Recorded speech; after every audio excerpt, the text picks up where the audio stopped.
सत्य वचन, अमर वचन, जीवित वचन, दिव्य वचन, सत्य वचन, अमर वचन, जीवित वचन।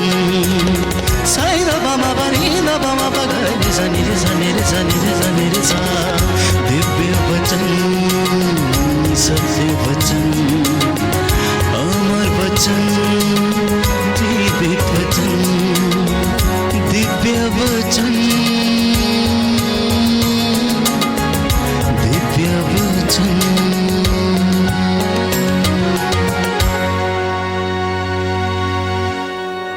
संत लूकस का सुसमाचार अध्याय 13 पद संख्या 10 और उससे आगे। ईसा विश्राम के दिन किसी सभागृह में शिक्षा दे रहे थे। वहां एक स्त्री आई जो अपदूत लग जाने के कारण 18 वर्षों से बीमार थी। वह एकदम झुक गई थी और किसी भी तरह सीधी नहीं हो पाती थी। ईसा ने उसे देखकर अपने पास बुलाया और उससे कहा, नारी, तुम अपने रोग से मुक्त हो गई हो। और उन्होंने उस पर हाथ रख दिए। उसी क्षण वह सीधी हो गई और ईश्वर की स्तुति करती रही। सभागृह का अधिकारी चिढ़ गया क्योंकि ईसा ने विश्राम के दिन उस स्त्री को चंगा किया। उसने लोगों से कहा, 6 दिन हैं जिनमें काम करना उचित है, इसलिए उन्हीं दिनों चंगा होने के लिए आया करो, विश्राम के दिन नहीं। परंतु प्रभु ने उसे उत्तर दिया, ढोंगियों, क्या तुम में से हर एक विश्राम के दिन अपना बैल या गधा थान से खोलकर पानी पिलाने नहीं ले जाता? शैतान ने इस स्त्री इब्राहिम की इस बेटी को इन 18 वर्षों से बांध रखा था, तो क्या इसे विश्राम के दिन उस बंधन से छुड़ाना उचित नहीं था? ईसा के इन शब्दों से उनके सब विरोधी लज्जित हो गए, लेकिन सारी जनता उनके चमत्कार देखकर आनंदित होती थी। Hallelujah, hallelujah. यीशु की स्तुति हो, यीशु की स्तुति हो, यीशु को धन्यवाद, यीशु को धन्यवाद, यीशु की आराधना हो, यीशु की आराधना, यीशु की महिमा हो, यीशु की महिमा, यीशु को धन्यवाद। यीशु को धन्यवाद। हे प्रभु यीशु, हे प्रभु यीशु, मेरे परिवार में, मेरे परिवार, मेरे जीवन में मेरे जीवन जो में कष्ट है, जो कष्ट है, परेशानी है, परेशानी जो है, चिंता है, जो चिंता है, हे प्रभु यीशु, हे प्रभु यीशु, आपके वचन के द्वारा आपके वचन के द्वारा अभी और इसी वक्त अभी और वह इसी दूर हो जाए। वक्त दूर हो जाए। हालेलुया, हालेलुया, हालेलुया, हालेलुया, हालेलुया। हालेलुया। प्रियजनों, पवित्र बाइबल में हम पढ़ते हैं 2 प्रकार के लोगों को चंगाई मिलती थी, 2 तरीके से चंगाई मिलती थी। एक तो वो थे जो ईसा के वचन पर विश्वास करते थे और मन ही मन कहते थे कि यदि हम उसके कपड़े का पल्ला छू लें तो चंगे हो जाएंगे। उनमें से एक स्त्री ऐसी थी जो 18 वर्ष से पीड़ित थी, जो रक्तस्राव बहते बहते अपने शरीर में कमजोरी महसूस करती थी। अनेकानेक इलाज करने के बाद भी उसे कोई लाभ नहीं हुआ था। अनेकों वैद्यों के पास जाकर वो अपना सब कुछ लुटा चुकी थी। जब सब रास्ते बंद हो गए तो मैं समझता हूं कि उसने ईसा के विषय में सुना होगा कि ईसा घूम घूम कर गांव गांव में प्रचार करते, लोगों के सिर पर हाथ रखते और उन्हें चंगा किया करते थे। उसके मन में विश्वास हो आया और वो मन ही मन कहने लगी कि यदि मैं इस व्यक्ति के कपड़े का पल्ला भर छू लूं तो मैं चंगी हो जाऊंगी। बस उसका यही दृढ़ निश्चय उसे चंगाई दिलाता है। एक दिन ईसा उस रास्ते से गुजर रहे थे और सैकड़ों की भीड़ उनके पीछे चल रही थी। प्यारे भाइयों और बहनों, यहूदी प्रथा में जिन स्त्रियों को रक्तस्राव हुआ करता था उन्हें अशुद्ध समझा जाता और उन्हें गुरुओं को और रब्बीस को छूने की इजाजत नहीं थी। ना ही वो उनके आमने सामने आ सकती थी। ऐसी स्त्रियों को रबीस को अर्थात गुरुओं को छूने की इजाजत नहीं थी। इसलिए यह लड़की जो 18 वर्ष से पीड़ित थी, प्यारे भाइयों और बहनों, वो मन ही मन विचार करती है और कहती है कि यदि मैं इस व्यक्ति के कपड़े का पल्ला छू लूंगी तो मैं चंगी हो जाऊंगी। वो भीड़ को चीरते हुए जाती है और उसके कपड़े का पल्ला छू लेती है। यीशु आश्चर्यचकित हो जाते हैं क्योंकि उनके अंदर से शक्ति निकलती, सामर्थ्य निकलती, वो इसको महसूस करते हैं और वो पूछते हैं किसने मुझे छुआ? शिष्य उनसे कहने लगते हैं, गुरुवर आप जानते हैं सैकड़ों की भीड़ आपके ऊपर गिरी पड़ती है और आप पूछ रहे हैं किसने मुझे छुआ? बोले नहीं नहीं नहीं, नहीं। किसी ने मुझे विश्वास के साथ छुआ है, किसी ने मुझे विश्वास के साथ छुआ है। कौन है वो? और वो भीड़ के ऊपर दृष्टि गड़ाते हैं। ये स्त्री डरते कांपते हुए आती है और कहती है और अपना सारा वृत्तांत उन्हें सुना देती है। और प्रभु उससे कहता है, बेटी तेरे विश्वास ने तुझे चंगा किया है, तेरे विश्वास ने तुझे चंगा किया है। तो सुसमाचारों में एक चंगाई लोगों को अपने विश्वास के कारण मिली। एक चंगाई लोगों को अपने विश्वास के कारण मिली जब उन्होंने जीवंत ईश्वर के पुत्र ईसा मसीह में विश्वास किया। उनके परिवार में उद्धार आया, शांति आई, शरीर की चंगाई मिली और वे स्वस्थ हो गए। बोले आमीन, आमीन, हालेलुया, हालेलुया। यीशु की स्तुति हो, यीशु को धन्यवाद। यीशु को हे धन्यवाद। प्रभु यीशु, हे प्रभु मैं भी यीशु, चंगा हो जाना चाहता हूँ। मैं भी चंगा हो जाना मेरी चाहता हूँ। दुर्बलताओं में मेरी सहायता कीजिए, मेरी सहायता मुझे कीजिए। सामर्थ्य दीजिए। मुझे सामर्थ्य हालेलुया, दीजिए। हालेलुया, हालेलुया। हालेलुया। दूसरे तरीके से चंगाई लोगों को यूं मिली क्योंकि ईश्वर के पुत्र ईसा मसीह ने तरस खाकर उन्हें छू लिया और उन्हें चंगा कर दिया। वो यूं ही चारपाइयों पर पड़े रहते थे, लोग उनके खटोलों को उठाकर, बाइबल कहती है, ईसा के सामने लेकर आते और संध्या के समय यीशु लोगों पर हाथ रखते और उन्हें चंगा करते थे। अर्धांग रोगी पर उनको तरस हो आया जो 38 वर्ष से बीमार था। ईसा ने उससे पूछा, क्या तुम चंगे हो जाना चाहते हो? उसने कहा, मेरा कोई नहीं, मेरा कोई नहीं है। जो बैतसाइदा के इस कुंड में, सिलोआम के इस कुंड में, जब फरिश्ता इसमें आकर पानी को हिलाता है तो सबसे पहला व्यक्ति जो इसमें उतरता है उसे चंगाई मिलती है, लेकिन मेरे उस पानी में उतरने से पहले कोई दूसरा उसमें आ जाता है। प्रभु को उस पर तरस हो आया और उसने उसे चंगा कर दिया। तीसरे तरीके के चंगाई परमेश्वर ने पुरानी व्यवस्था में हम पढ़ते हैं लोगों को अपने नबियों के द्वारा दी। उसने अपने नबियों की वाणी को सच प्रमाणित किया और उनमें एक उदाहरण अलीशा नबी का है। नामान कोढ़ी, प्यारे भाइयों और बहनों, अलीशा नबी के पास भेजा गया और वहां पर उसने अपना सारा हाल उसे कह सुनाया। अलीशा ने नामान से कहा, जाओ और यरदन नदी में 7 बार डुबकी लगा लो। नामान क्रुद्ध हो गया और वो कहने लगा, क्या पूरे इज़राइल में और नदियां नहीं हैं? यरदन नदी एक छोटी सी नदी है, क्या उसमें 7 बार डुबकी लगाना आवश्यक है? क्या पूरे इज़राइल में नदियां समाप्त हो गई हैं? इतनी बड़ी बड़ी नदियां हैं, नील नदी, फरात नदी।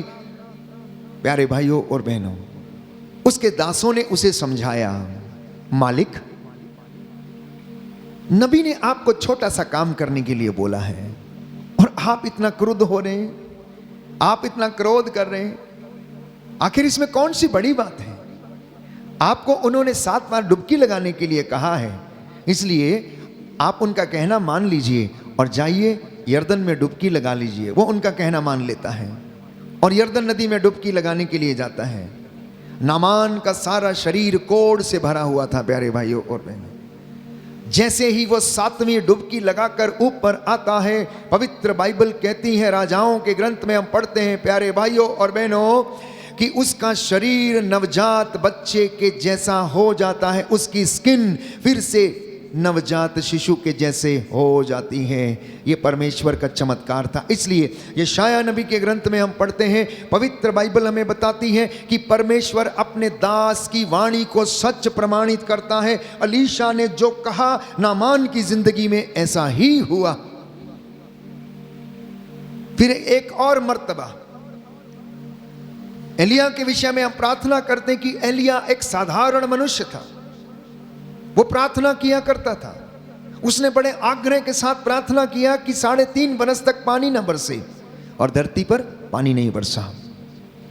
बाइबल कहती फिर से उसने प्रार्थना किया कि पानी बरसे, तो फिर से 3.5 बरस के बाद पानी बरसा।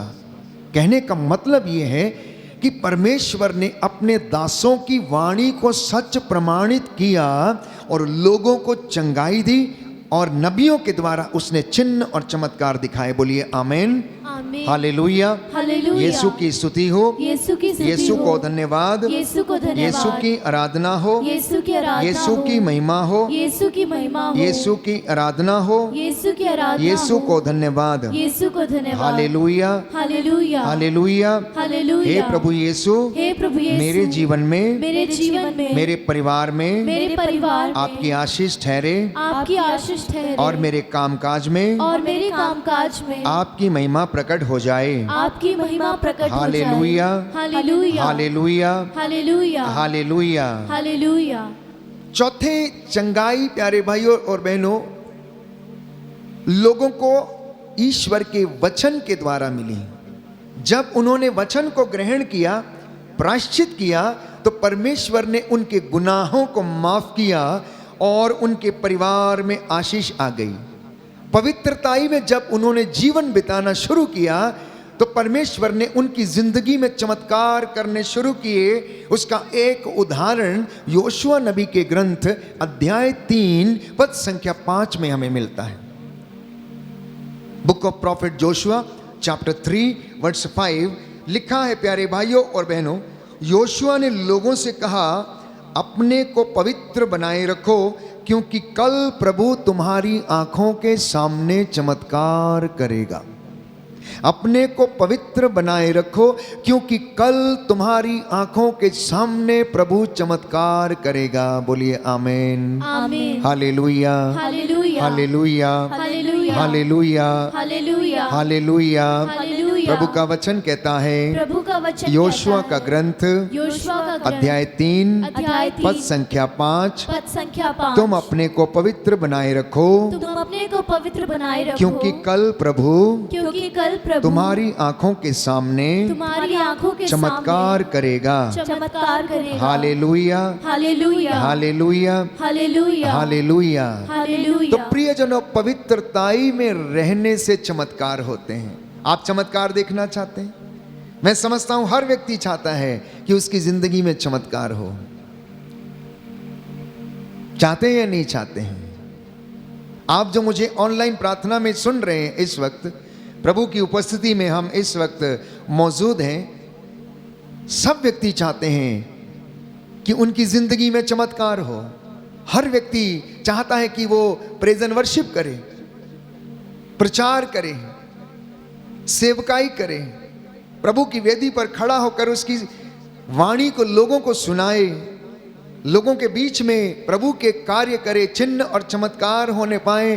तो बाइबल कहती है, अगर आप चमत्कार देखना चाहते हैं तो आपको पवित्रताई में रहना होगा, उपवास और प्रार्थना में बने रहना होगा।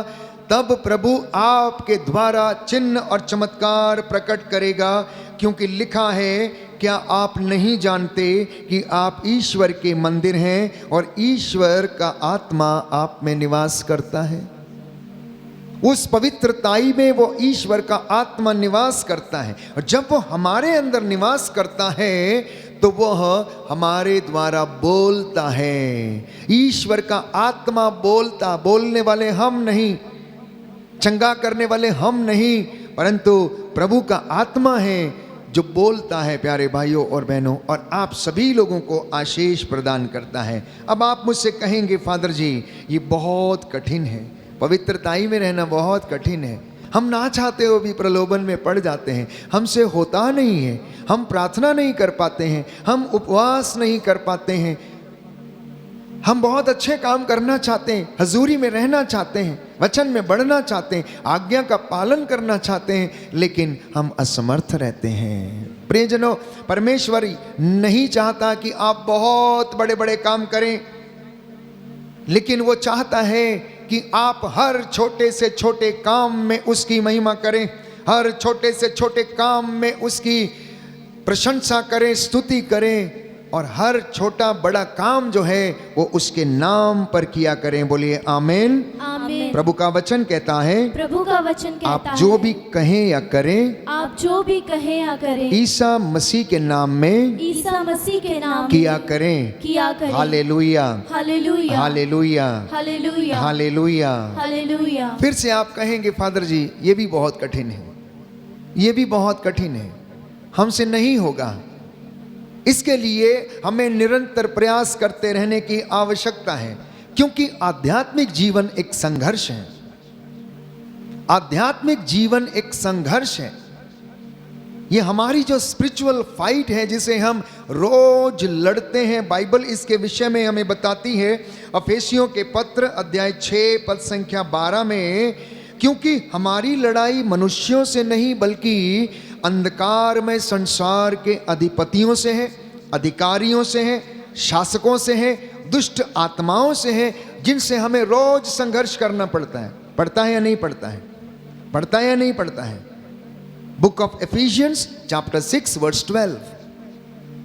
कई बार आपको मौके आते हैं जहां पर आपको झूठ नहीं बोलना चाहिए, लेकिन आप चाह कर भी झूठ बोलते हैं।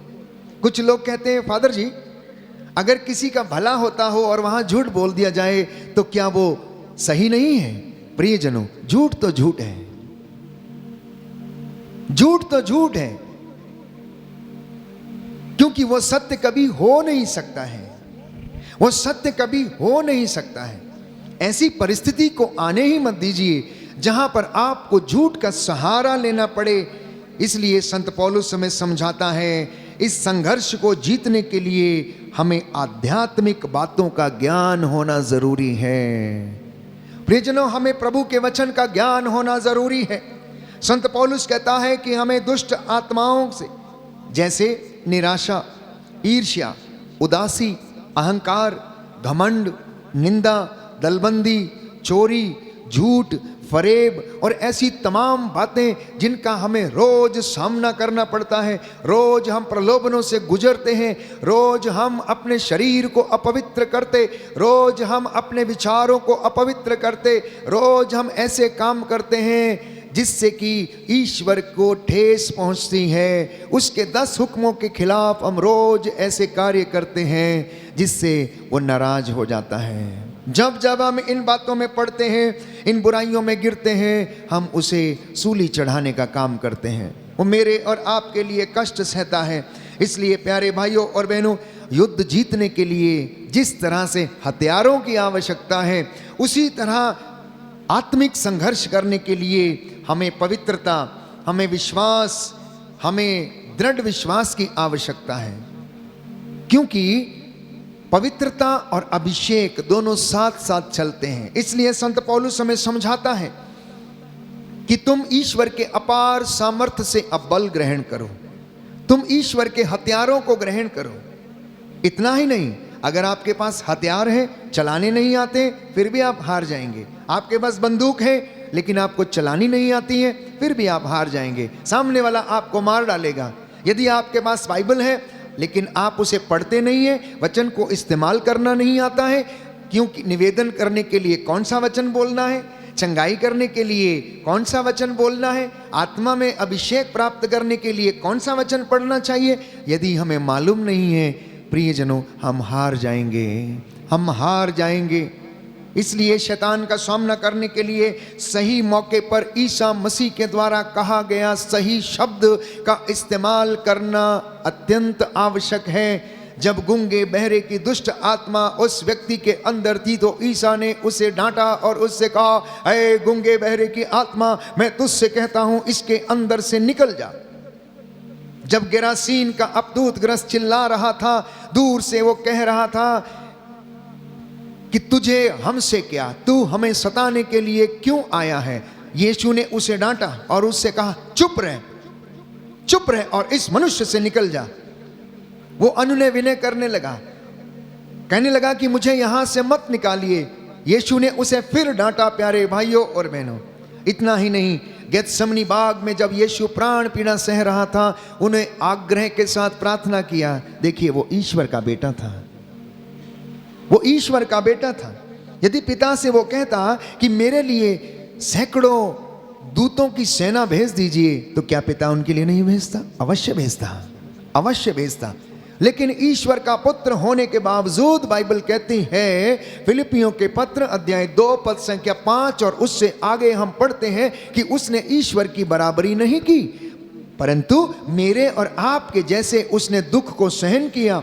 उसने दुख के रहस्य को हमें समझाया, दुख में महिमा छाई है, उसने ये लोगों को बताया और उसने कष्टों को सहा, आग्रह के साथ प्रार्थना किया। जानते हैं यीशु ने कैसे अपने आप को तैयार किया? यीशु ने आज्ञाकारिता से अपने आप को तैयार किया, विश्वास के द्वारा, अधिकार के साथ, ईश्वर का वचन बोलकर, पवित्रताई में बने रहकर दुष्ट आत्माओं से वो संघर्ष करते रहे और आदत के अनुसार रोज संध्या के समय सारे कामकाज समाप्त करने के बाद ईसा पहाड़ी पर पिता से मिलने के लिए जाया करता है। इसलिए माता पिता, मैं आपसे दरख्वास्त करता हूं यीशु के नाम पर, आप कितने भी थके हारे क्यों ना हो, आप कितने भी व्यस्त क्यों ना हो, लेकिन संध्या के समय अपने शयन कक्ष में जाने से पहले, घर लौटते हैं जब आप दफ्तर से, उस वक्त आप परमेश्वर से मिलना ना भूलिएगा, वचन को पढ़ना ना भूलिएगा, स्तुति प्रशंसा करना मत भूलिएगा। कम से कम कुछ समय, योर प्रायोरिटी टाइम जो है वो परमेश्वर को आप देना आदत बना लीजिए, आदत बना लीजिए और अपने हाथों को मूसा के जैसे ऊपर रखिए। प्यारे भाइयों और बहनों, वो आपके बच्चों के लिए उन्नति के कारण बनेंगे, आपके बच्चों और आपके परिवार को वो सफलता प्रदान करेंगे। जिन माता पिताओं के हाथ इबादत में ऊपर रहते हैं, उनके घर में किसी चीज़ की कमी या घटी नहीं रहती है, वो निराश नहीं रहते, वो दुखों में भी दृढ़ बने रहते हैं। जलाशय के पास में लगाए गए उन वृक्षों के समान हैं जो सदा हरे भरे रहते हैं। बोले आमीन, आमीन, हालेलुया, हालेलुया, हालेलुया, हालेलुया। यीशु की स्तुति हो, यीशु को धन्यवाद, यीशु की आराधना हो, यीशु की आराधना, यीशु की महिमा हो, यीशु को धन्यवाद, हालेलुया, हालेलुया, हालेलुया, हालेलुया, हालेलुया, हालेलुया, हालेलुया। हालेलुया। तो अगर आप चाहते हैं कि आपका परिवार आत्मिक उन्नति करे, आपका परिवार आध्यात्मिक संघर्ष में जीते, तो सुनिए ध्यान से, पवित्र बाइबल हमें क्या कहती है। मार्कुस का सुसमाचार अध्याय 14 पद संख्या 38 और उससे आगे सुंदर वचन है। प्यारे भाइयों और बहनों, प्रभु ने कहा जागते रहो, प्रार्थना करते रहो, जागते रहो और प्रार्थना करते रहो। मैं आपके लिए वचन पढ़ूंगा। तब वे अपने शिष्यों के पास गए और उन्हें सोया हुआ देखकर पेतरुस से बोले, सिमोन, सोते हो? क्या तुम घंटे भर भी मेरे साथ नहीं जाग सके? जागते रहो और प्रार्थना करते रहो, जिससे तुम परीक्षा में ना पड़ो। आत्मा तो तत्पर है परंतु शरीर दुर्बल है, आत्मा तो तत्पर है परंतु शरीर दुर्बल है। सच है प्यारे भाइयों और बहनों, दिन भर का काम करने के बाद ये पैर हाथ थक जाते हैं, शरीर जवाब देने लगता है, शाम को आराम करने की सोचता है। शैतान प्यारे भाइयों और बहनों प्रलोभन देता है और कहता है, बेटा थक गया है, कोई बात नहीं, आज मत करो, कल कर लेना, क्योंकि उसे मालूम है कल कभी आएगा नहीं और इसे मैं कभी करने नहीं दूंगा, इसे मैं कभी करने नहीं दूंगा।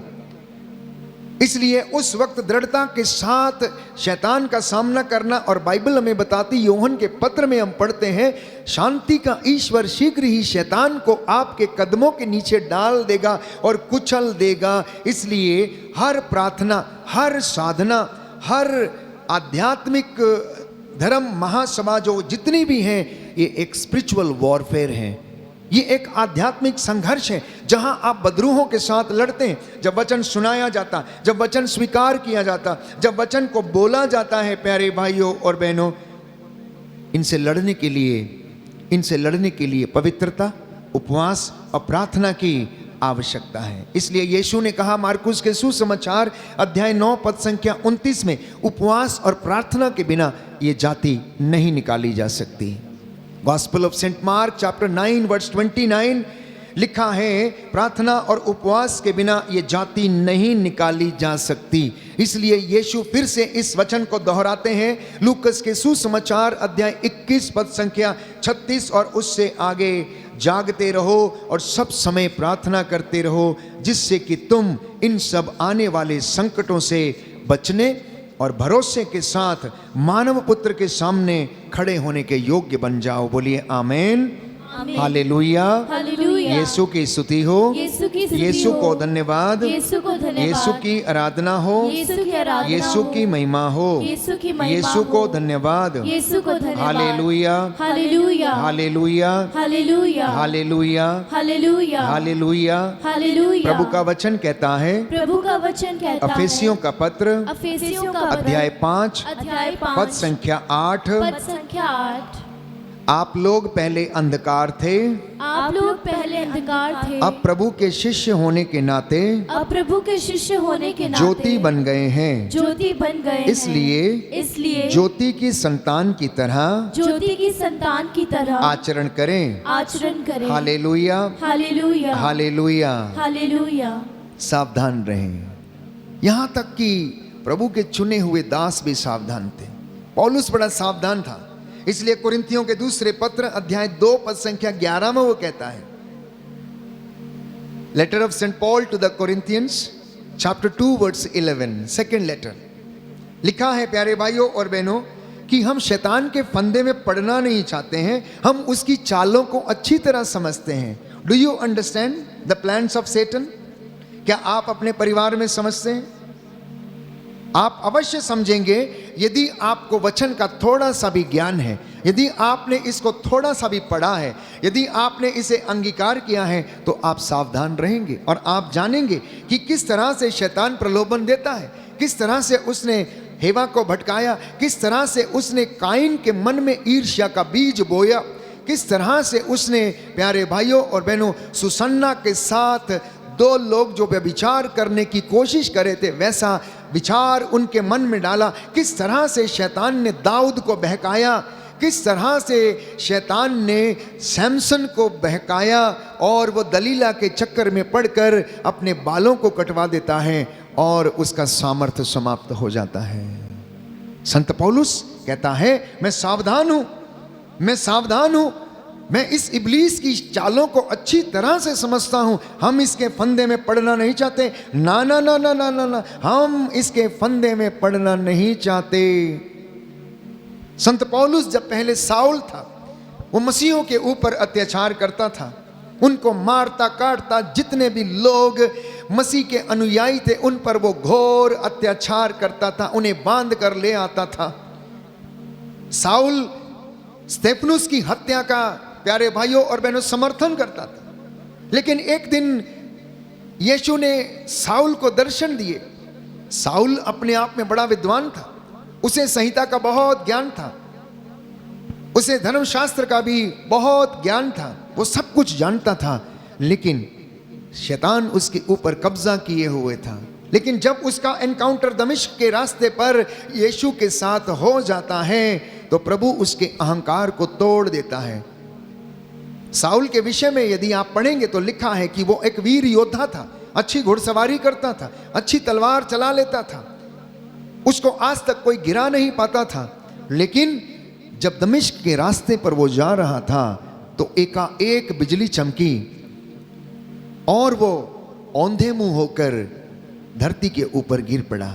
जब उसने आंखें खोलने की कोशिश की तो वह कुछ भी देख नहीं पाया, वो अंधा हो गया था, वो अंधा हो गया था। उसे एक आवाज सुनाई दी, साउल साउल तुम मुझे क्यों सताते हो, साउल साउल तुम मुझे क्यों सताते हो। उसने पूछा कि आप कौन हैं? आप कौन हैं? आवाज ने उत्तर दिया कि मैं ईसा नाजरी हूं, जिस पर तुम अत्याचार करते हो, जिसे तुम सताते हो। प्यारे भाइयों और बहनों, उस आवाज ने उससे कहा, उठो, तुम्हें बताया जाएगा तुम्हें कहाँ जाना है। और उसे अनानियस के घर जाने के लिए बोला गया। वहां पर अनानियस को संदेश दिया गया कि तेल के साथ उसका अभिषेक करो, क्योंकि अभिषेक में ताकत है। अभिषेक आपको अधिकार देता है। अभिषेक आपको वचन बोलने का, चंगाइयां करने का, और जिस पर हाथ रखोगे उनको चंगाई मिलने के लिए आपको अधिकार देता। इसलिए अनानियस ने तेल के द्वारा साउल का अभिषेक किया और वो पौलुस कहलाया। और आज तक प्यारे भाइयों और बहनों, हम पौलुस की शिक्षा पर मनन चिंतन करते हैं, चाहे वो कुरिन्थियों को लिखी गई हो, रोमियों को लिखी गई हो, गलातियों को लिखी गई हो, अफेसियों को लिखी गई हो, तिमोथी को लिखी गई हो, याकूब को लिखी गई हो। उसके 14 पत्र जिसके विषय में हम पढ़ते हैं, यीशु के विषय में जो गवाही उसने दी है, प्यारे भाइयों और बहनों, वो अपने आप में लाजवाब है। सैकड़ों करोड़ों लोगों का मन परिवर्तन कर चुकी है ये पवित्र बाइबल। इसलिए इस वचन को ग्रहण करना और अपने आप को आध्यात्मिक संघर्ष के लिए तैयार करना। उसके बाद जब यीशु ने पौलुस को दर्शन दे दिए और उसका मन परिवर्तन हो गया, तो वो यीशु के लिए मर मिटने को तैयार हो गया। कितनी बार उसके जहाज को तोड़ा गया, उसके ऊपर पत्थर बरसाए गए, उसे अधमरा करके छोड़ दिया गया, लेकिन वो पीछे नहीं हटा। वो कहने लगा, हमने जो सुना, हमने जो देखा, उसके विषय में नहीं बोलना हमारे लिए असंभव बात है। हमारे लिए असंभव बात है। आप लोग ये जान लो कि ईसा मसीह जीवंत ईश्वर का पुत्र जो मर गया था, लेकिन पिता ईश्वर ने उसे मृतकों में से जिलाया पवित्र आत्मा के सामर्थ्य से। रोमियो के पत्र में हम पढ़ते हैं, वो ईसा मसीह जिंदों और मुर्दों का न्याय करने के लिए आएगा। और आज इस वक्त प्यारे भाइयों और बहनों, वो आपसे बातें कर रहा है अपने दास के द्वारा। इसलिए वो चाहता है कि यदि आप इस आध्यात्मिक संघर्ष में बने रहना चाहते हैं तो आप प्रयास करें और ईश्वर की आशीष को आप ग्रहण करें। बोलिए आमीन, आमीन, हालेलुया, हालेलुया, हालेलुया, हालेलुया। यीशु की स्तुति हो, यीशु की स्तुति यीशु को हो, धन्यवाद, यीशु को धन्यवाद, यीशु की आराधना हो, यीशु की आराधना यीशु हो, की महिमा हो, यीशु की महिमा यीशु हो, को धन्यवाद, यीशु को धन्यवाद, हालेलुया। हालेलुया। तो हथियारों को धारण करना कई बार आपको बताया गया है। अफेसियों के पत्र अध्याय 6 पद संख्या 12 में आप पढ़ना, विश्वास की ढाल, आत्मा की तलवार, ईश्वर का वचन और शांति, सुसमाचार, उत्साह के जूते, मुक्ति का टोप पहनकर आगे बढ़ना। क्या आपके पास है? आत्मा की तलवार है आप सबके पास, ईश्वर का वचन है आपके पास। क्या आप लड़ने के लिए तैयार हैं? क्या आप बाइबल को उठाते हैं? शायद आप नहीं उठाते हैं, इसलिए आप गिर जाते हैं। बाइबल कहती है, तू मुझे उठा मैं तुझे उठाऊंगा, तू मुझे उठा मैं तुझे उठा के रखूंगी। क्योंकि ये सत्य का ज्ञान प्यारे भाइयों और बहनों हमें इस पवित्र बाइबल से मिलता है। मैंने आपको कई मर्तबा समझाया, ये हमारे चरित्र का आईना है, ये हमारे चरित्र का आईना है। ये जितनी पुरानी होती जाएगी, पढ़ते पढ़ते आप उतने नए बनते जाएंगे, और जितना आप इसे उठा के रखेंगे उतना ही आपको ये ऊपर रखेगी, गिरने नहीं देगी, क्योंकि ये आपको ज्ञान देती है, आपका पथ आलोकित करती है। तो आध्यात्मिक संघर्ष में बने रहने के लिए पवित्र वचन को जानने, पहचानने, समझने की आवश्यकता है। एक मसीह के जीवन में प्यारे भाइयों और बहनों, पवित्र वचन का होना उतना ही आवश्यक है जितना कि हमारे शरीर को बने रहने के लिए मिनरल्स की आवश्यकता है, खून की आवश्यकता है। एक मसीह का विश्वास परिपक्व होने के लिए उसे वचन की आवश्यकता है। दूसरी बात प्रियजनों, इब्रानियों का पत्र अध्याय 12 पद संख्या 14 कि हमें शांति बनाए रखने की और पवित्रता की साधना करने की आवश्यकता है। शांति की साधना, पवित्रता की साधना करने की आवश्यकता है, क्योंकि इसके बिना कोई भी ईश्वर के दर्शन नहीं कर सकता है। हालेलुया, हालेलुया हालेलुया। हालेलुया। यीशु की स्तुति हो, यीशु की यीशु स्तुति को हो। धन्यवाद, यीशु को धन्यवाद। यीशु की आराधना हो, यीशु की आराधना यीशु हो। की महिमा हो, यीशु की महिमा यीशु हो। को धन्यवाद। यीशु को धन्यवाद। हालेलुया हालेलुया हालेलुया। हालेलुया। हम क्यों नहीं कर पाते हैं? What is the problem? Why are we not able to win in a spiritual warfare?